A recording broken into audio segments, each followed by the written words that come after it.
მისმინე ითამაშე წესიერად მთელი თამაში ჩვენს პროვოცირებას ცდილობ. მომისმინეთ, რასაკეთებთ საერთოდ თქვენ? 3 დედამოწული პენალტი. არა, შენ უნდა შეასრულო პენალტი ერლინგ, შენ ხარ შემსრულებელი. შენი აზრით რასაუბრობენ ფეხბურთელები მოედანზე?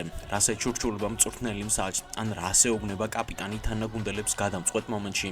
დღეს გაჩვენებთ ფეხბურთის ისტორიის ყველაზე სკანდალურ, საინტერესო და დაფარულ დიალოგებს. საუბრებს, რომლებიც მატჩების ბედი შეცვალეს და სიტყვებს, რომლებიც ისტორიაში დარჩნენ. ვიდეოში ნახავთ მომენტებს, როდესაც მიკროფონმა ის დაიჭირეს, რაც მაყურებელს არ უნდა გაეგო. დიალოგებს, რომლებიც კამერის მიღმა დარჩა, მაგრამ საბოლოოდ მაინც გამოაშკარავდა. სანამ ვიდეოს დავიწყებ, ალბათ გაინტერესებთ, საიდან ვიგებ ამ საიდუმლო დიალოგებს. მოგიყვებით სამ მთავარ წყაროზე. პირველი, სიახლოვეს მყოფი კამერების მიკროფონები, რომლებიც ხშირად აფიქსირებენ ემოციურ მომენტებს. მეორე, თვითონ ფეხბურთელებისა და მწვრთნელების ინტერვიუები წლების შემდეგ. მესამე და ყველაზე მთავარი, როგორ ფიქრობ, რატომ იფარებენ ფეხბურთელები ხელს პირზე საუბრის დროს? ასე იმიტომ აკეთებენ, რომ არიან ადამიანები, რომლებსაც ტუჩის მოძრაობით შეუძლიათ მათი საუბრის გაშიფრვა. გამოიწერე არხი და ლაიქე ვიდეო და ვიდეოს ბოლოს კომენტარიც დამიტოვე. ახლა კი დავიწყოთ. ყველასთვის ცნობილია, რომ ჟაო ფელიქსი ბარსელონას გულშემატკივარია ბავშვობიდან. ამაზე მან ინტერვიუში ისაუბრა, ხოლო ზუსტად 1 თვის შემდეგ ის ბარსელონაში გადავიდა. თუმცა სანამ ბარსაში გადავიდოდა, ის ატლეტიკო მადრიდში თამაშობდა, რასაც ახლა ნახავთ, ბევრს გაგაკვირვებთ. სუპერთასის ნახევარფინალში დაპირისპირება ბარსელონასა და ატლეტიკოს შორის. ერთ-ერთ ეპიზოდში ჟორდი ალბა ეუბნება პორტუგალიელს.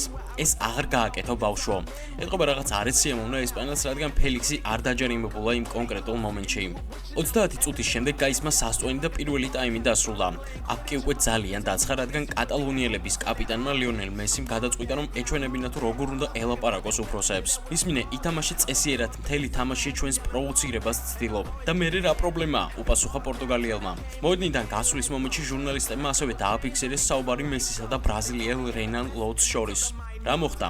ძალიან ბევრს ლაპარაკობს და ის პატივს არ გვცემს. აშკარაა, რომ მესი არა კონკრეტული ეპიზოდის გამო იყო გაბრაზებული პორტუგალიელზე, არამედ მთლიანი ტაიმის განმავლობაში დაგროვილი მომენტების გამო, რადგან იშვიათია, რომ მესი მსგავს სიტუაციაში ვნახოთ. ატლეტიკო მოიგო ეს მატჩი და სუპერთასის ფინალში გავიდა, ხოლო მატჩის შემდეგ არც მესის, არც ჟაოს და არც ჟორდი ალბას არ უსაუბრია ამ მომენტზე. ბოლოს როდის ნახეთ ასეთი განრისხებული რონალდო? ის საკმაოდ საშიშად გამოიყურება. 23 აგვისტოს ალ-ჰილალმა სახლში უმასპინძლა შაბაბ ალ-ახლის. პირველი საკამათო ეპიზოდი მოხდა მე-9 წუთზე. რონალდომ შეიბინა საჯარიმოში, თუმცა ალ-ახლის მცველებმა დაბლოკეს. რონალდო მაშინვე შეუტრიალდა მსაჯს და უთხრა: „ეი, შემდეგ წამოდგა და ღიმილით თქვა. ეს არ იყო ჯარიმა? სერიოზულად?“ 28 წუთზე რონალდო ისევ წაიქცა საჯარიმოში, თუმცა ეს მომენტი არ გაუპროტესტებია. 45 წუთზე კი რონალდომ გადაწყვიტა თავისი საფირმო მაკრატელის შესრულება, რა დროსაც ალ-ახლის ფეხბურთელს ხელზე მოხვდა ბურთი. პორტუგალიელი მაშინვე წამოდგა და დაიწყო ყვირილი. „ხელი, ეს ხელი იყო, სუფთა ხელი იყო. შენ რა ვერ დაინახე?“ ეუბნება მსაჯს. დიდი ხვეწნამუდარის შემდეგ პენალტი მაინც არ დადო მსაჯმა.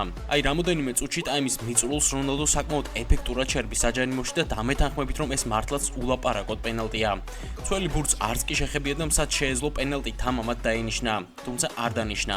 აქ კი რონალდო გაცეცხლდა. რასაკეთებ საერთოდ? შენ რა დამცინი? ეს პენალტია. ტაიმის დასრულების შემდეგ რონალდო ისევ მიმართავს მსაჯთა ბრიგადას. მომისმინეთ, რასაკეთებთ საერთოდ თქვენ? 3 დედამოწული პენალტი. ერთიც კი არ დანიშნეთ. ეს უაზრობაა.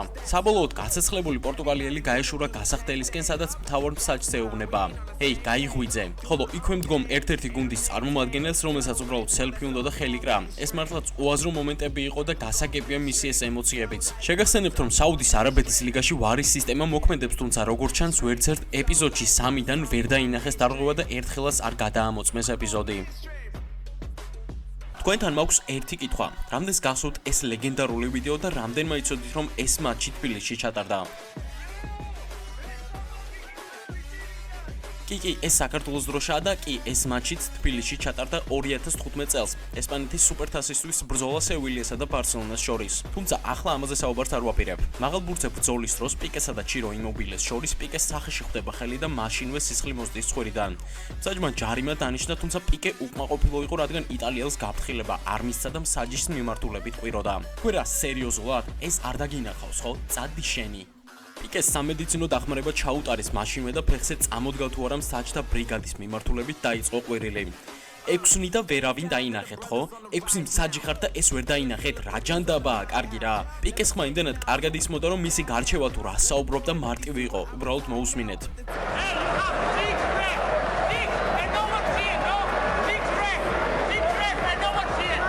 2017 წელს იუვენტუსი ესტუმრა ბარსელონას ჩემპიონთა ლიგის ჯგუფური ეტაპის მატჩის ჩასატარებლად. 57 წუთზე მირალენ პიანიჩი დაჯარიმდა მესის წინააღმდეგ. საჯმა ჯარიმა დანიშნა, თუმცა მესის უნდოდა რომ გაფრთხილება მიეცა პიანიჩისთვის. საჯო ბარათი მიეცი ბარათი და თან ხელით შეეხო მხარზე. საჯი მაშინვე მოტრიალდა ყვითელი ბარათი მესის მისცა და თან უთხრა: "ნუ მეუბნები თუ რა უნდა გავაკეთო, ნუ მაჩვენებ ამას" და თან ხელით იმეორებს მესის მოქმედებას.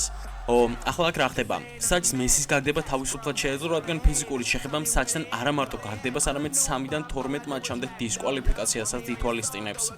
ამის ბევრი მაგალითი გვაქვს. მაგალითად, რონალდუს ეპიზოდი, როცა მან ხელი კრამ საჯს ბარსელონას წინააღმდეგ ესპანეთის სუპერთასის მატჩში. და იცით, რამდენი მატჩიანი დისკვალიფიკაცია მიიღო ამ ეპიზოდის გამო რონალდომ? 5 მატჩიანი დისკვალიფიკაცია. ესპანეთის ფედერაცია განიხილავდა 12 მატჩიან დისკვალიფიკაციასაც, თუმცა საბოლოოდ 5 მატჩი გამოტოვა. და იცი რა არის ყველაზე საინტერესო? მე მხოლოდ მცირე ნაწილი ვიცი ამ საიდუმლო დიალოგებისა. დარწმუნებული ვარ, თქვენს გაქვთ მსგავსი ისტორიები. იქნებ გინახავთ, როგორ ელაპარაკებოდნენ ერთმანეთს ფეხბურთელები მოედანზე. ვიცი რომ თქვენ შორის ბევრი თამაშობს ან თამაშობდა ფეხბურთს. დარწმუნებული ვარ, ბევრ საინტერესო საუბარს შეხვდებოდით მოედანზე. მოყევით თქვენი ისტორიები კომენტარებში. რა არის ყველაზე დასამახსოვრებელი ფრაზა, რაც მოედანზე გაგიგიათ? გაგვიზიარეთ თქვენი ისტორიები და ყველაზე საინტერესო შემთხვევებს ჩავსვამ ჩემს შემდეგ ვიდეოში. ახლა კი მოდი გავაგრძელოთ ვიდეო. 27 წუთზე სიტი 2-0 იგებს ლეცის წინააღმდეგ ილქაი გინდოგანის დუბლით. 84 წუთზე კი სიტის შეეძლო მესამე გოლი გაეტანა, რადგან პენალტი დაინიშნა სიტის სასარგებლოდ. აი აქ იწყება მთავარი კონფლიქტი ჰალანდსა და პეპ გვარდიოლას შორის. ერლინგი არის გუნდში მთავარი პენალტისტი, თუმცა მან გადაწყვიტა მეგობრულად მოქცეულიყო და პენალტი გინდოგანს დაუთმო, რათა მას ჰეტ-ტრიკი შეესრულებინა. გერმანელი გაიქცა, დაარტყა და შტანგას გაარტყა. აი აქ კი გამოჩნდა გვარდიოლა. არა, შენ უნდა შეესრულო პენალტი ერლინგ, შენ ხარ შემსრულებელი, ყვირის გვარდიოლა. ნორვეგიელს კი საკმაოდ უკმაყოფილო სახე ჰქონდა მწვრთნელის ამ რეაქციაზე. რამოდენიმე წუთში ლიდსმა ანგარიში მინიმუმამდე შეამცირა და 2-1 გახადა, რის გამოც არც თუ ისე 7 დასასრული ჰქონდა ამ მატჩს სიტისთვის. მაგრამ მაინც მოიგო სიტი. მატჩის შემდეგ ინტერვიუში გინდოგანმა განაცხადა, რომ მას არ გამოუჩენია ინიციატივა პენალტის შესასრულებლად და ეს მთლიანად ჰოლანდის გადაწყვეტილება იყო. თუმცა პეპი ისევ აგრძელებდა ფეხბურთელებზე ზეწოლას, რა თქმა უნდა, კარგი გაგებით. მე მომწონს ერლინგის შექება, როცა მას გოლები არ გააქვს. გინდოგანს რომ გაეტანა მესამე გოლი, ყველა დაიწყებდა ჰეტ-ტრიკი ყოჩახ, მაგრამ პენალტისტი არის პენალტისტი. მასში როცა მბაპე PSG-ში თამაშობდა და ის ამბები იყო, რომ რეალში უნდა გადასულიყო, ჟურნალისტები არ აძლევდნენ მოსვენებას და ხშირად უწევდა მათთვის თავის არიდება. ჟურნალისტი ეკითხება: "მალე მადრიდში?" ის კი პასუხობს: "ყოველთვის მადრიდი, კარგი რა." ჟურნალისტი ისევ ეკითხება მომდევნო ეპიზოდში: "ალბათ დაიღალე სულ მადრიდზე კითხვებით?"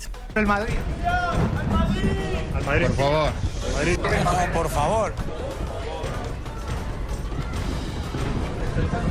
Al Madrid.